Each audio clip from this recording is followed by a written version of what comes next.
Imagine a mighty kingdom that stood for over 1,000 years, its palaces glittering with gold, its gardens lush and thriving.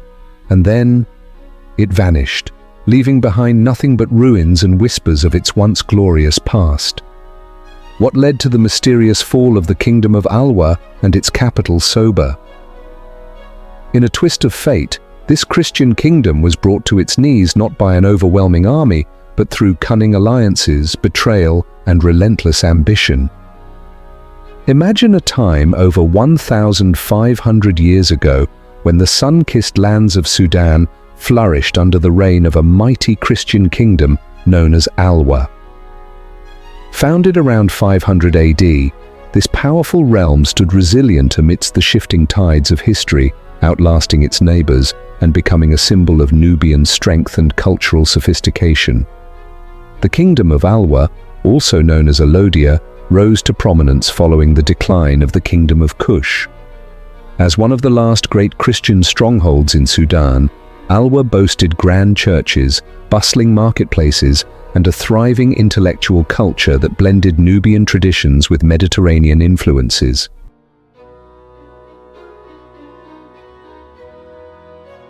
At its height, the Kingdom of Alwa was more than just a regional power. It was a thriving center of commerce that connected the Indian Ocean to the Mediterranean world. Caravans loaded with ivory, gold, and spices traveled through Alwa's capital, Soba, which became a bustling nexus of trade. Merchants from as far as Egypt, Ethiopia, and even the Arabian Peninsula came to Soba, drawn by its wealth and strategic location along the Nile River. The city's prosperity was unmatched, its skyline dotted with majestic churches adorned with mosaics, and its people educated in both Nubian and Greek languages.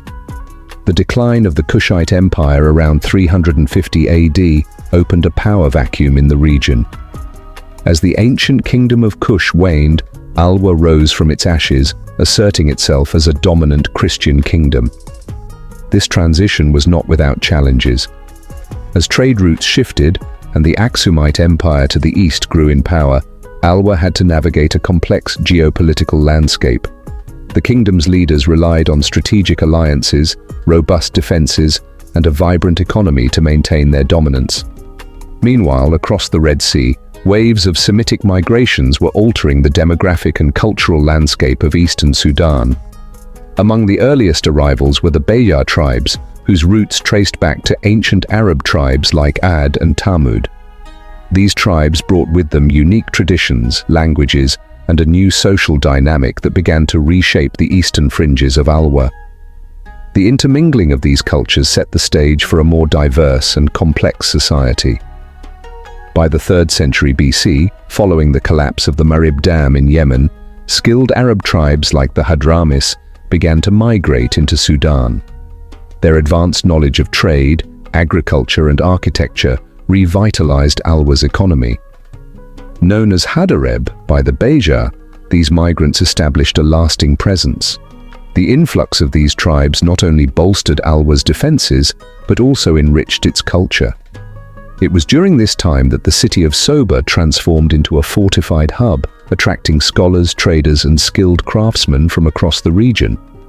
In the Kingdom of Alwa, Christianity was primarily the religion of the ruling class, with the king adopting the faith, while the general populace continued to practice their indigenous beliefs, including traditional animist religions.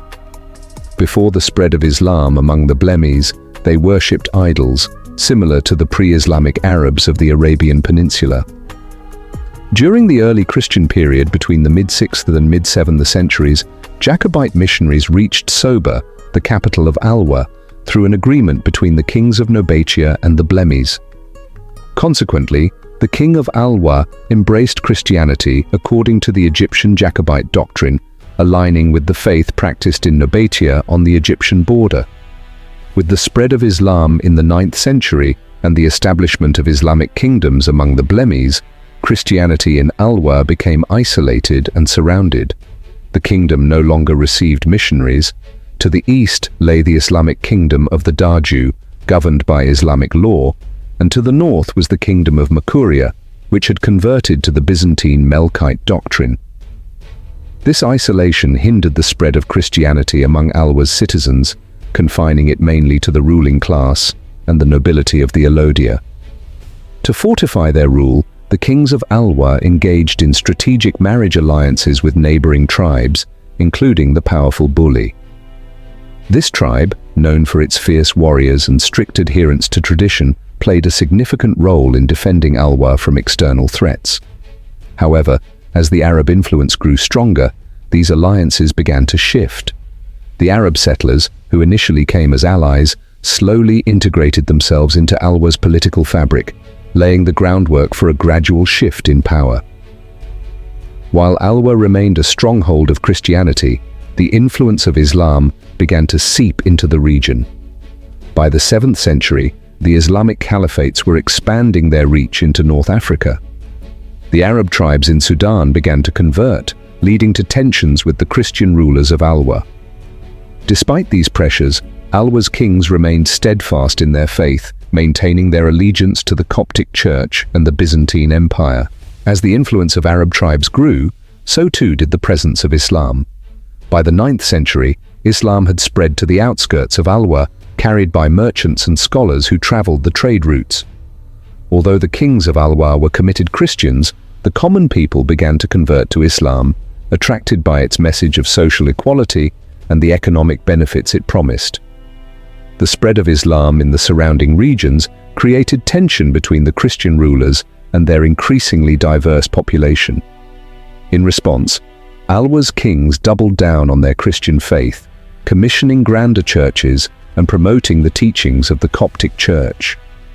Historically, Alwa controlled much of central and southern Sudan, outshining its northern neighbor Makuria in terms of military power, economic wealth, and cultural diversity. Despite its vast territory, the kingdom maintained strong familial and political ties with neighboring regions. Alwa's downfall began in the 13th century due to external invasions and internal strife, compounded by natural disasters like droughts, floods, locust infestations, and plagues. The kingdom faced demographic losses, economic decline, and social unrest, leading to its gradual weakening. The Christian kingdom of Alwa's decline was not the result of a single conquest, but rather a gradual process of assimilation and shifting influences. Alwa was a federation of smaller kingdoms and regions, all under the authority of a supreme ruler based in Soba. Over time, these smaller entities increasingly fell under the sway of Arab tribes, leading to a gradual transfer of power to Arab leaders who had settled throughout Alwa. The expansion of Islamic caliphates into North Africa altered trade routes, diminishing Alwa's economic influence. In response to mounting pressure from Arab tribes, the king of Alwa constructed a fortified castle in Kari, complete with walls and defensive towers. As Soba's political and economic significance waned, the city experienced a gradual decline. Amidst this backdrop of cultural, economic, and religious change, an internal strife further weakened the state. A story of intrigue and betrayal unfolded in the heart of Soba. A notable incident involved a woman named Ajouba, who sought revenge against one of the king's ministers. Her actions led to a series of assassinations among the ministers, causing significant instability within the kingdom. This internal turmoil, combined with external threats, contributed to the eventual downfall of Alwa. Known for her beauty and wit, Ajouba was a woman of humble origins who had risen to prominence in the court of Alwa. She lived with her daughter Taiba, who was famed throughout Soba for her beauty. It wasn't long before Taiba attracted the attention of the kingdom's most powerful men, including all 5 of the king's ministers. Each sought Taiba's hand in marriage, unaware that their desires would lead them into a deadly trap. Ajouba was a master manipulator who saw an opportunity to get back at the minister and settle her score with him, and to exploit the minister's rivalry for her daughter's hand. One by one, the ministers approached her, seeking her favor.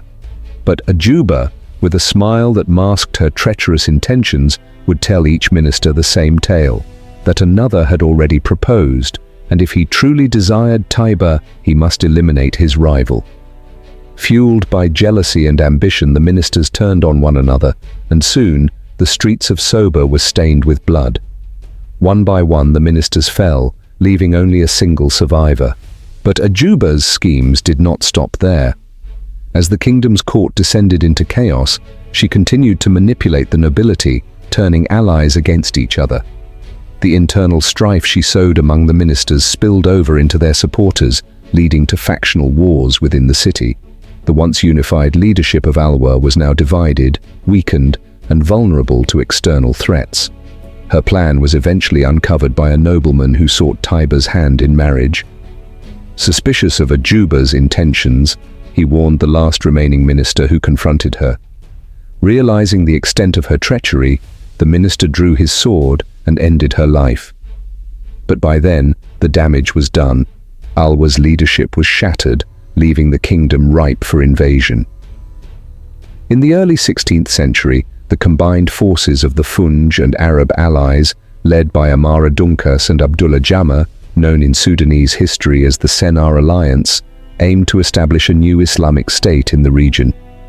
Their combined forces launched a decisive assault on Soba, leading to the city's fall in 1504 AD. Their relentless attack resulted in the city's grand churches being set ablaze, palaces, government buildings, libraries, houses, and gardens reduced to rubble, and its people scattered. The fall of Soba became synonymous with utter devastation, a phrase still echoed today. Like the destruction of Soba. This marked the end of a kingdom that had withstood centuries of external pressures, but ultimately crumbled due to internal betrayals and external invasions. Following the capture of Soba and the death of Alwa's king, the chief of Alwa's army, Hasabala, fled to Kari, a fortified city with tall walls and strong towers. Abdullah Jama pursued him, laying siege to Kari and eventually compelling Hasabala to surrender.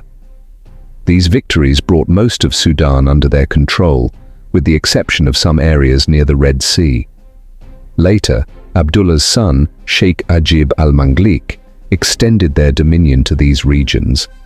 Among the treasures they acquired was a beautiful crown adorned with jewels and a renowned necklace made of pearls and rubies. These precious items were passed down through generations of their family until they were handed over to Ahmed Pasha Abu Widan, the first deputy of the foreign ruler in Sudan. The establishment of the Funj Sultanate, also known as the Blue Sultanate, ushered in an era of cultural and religious transformation in Sudan. The Funj established their new capital in Sennar, declaring the birth of a new Islamic empire. Under the Funj, Islam became the unifying force, spreading throughout Sudan and reshaping the region's cultural identity. Under Funj rule, Sudan experienced a synthesis of African and Islamic traditions, laying the foundation for the nation's modern cultural landscape. This Islamic state endured until the Turkish-Egyptian invasion in 1821, marking a significant period in Sudanese history. The fall of Alwa and the rise of the Funj Sultanate marked a pivotal shift in Sudanese history, transforming the once Christian lands of Nubia under the banner of Islam and reshaping the social and cultural landscape.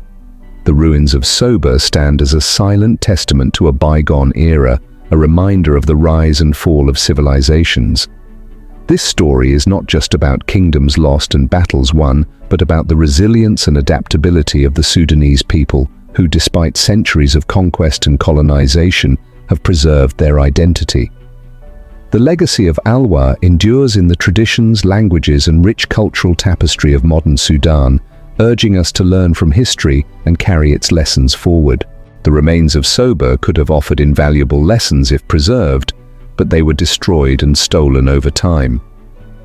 Among the most significant losses were its historical buildings, which once stood as symbols of a thriving civilization. The largest removal occurred in 1824 when the Turks used leftover bricks and building materials from Soba's ruins to construct the city of Khartoum. These architectural treasures, if preserved, could have provided a deeper understanding of the rich heritage and ingenuity of the Alwan people. As we conclude this journey through the sands of time, we invite you to reflect on the lessons of history. The fall of Alwa, the cunning of Ajouba, and the rise of the Funj remind us that power is fleeting, but the spirit of a people endures. Stay tuned for our next episode, where we will delve into another epic chapter of Sudanese history, shedding light on the forgotten treasures of Sudan's rich heritage. If you enjoyed this journey, don't forget to like, subscribe, and join us as we continue to uncover the secrets of the past.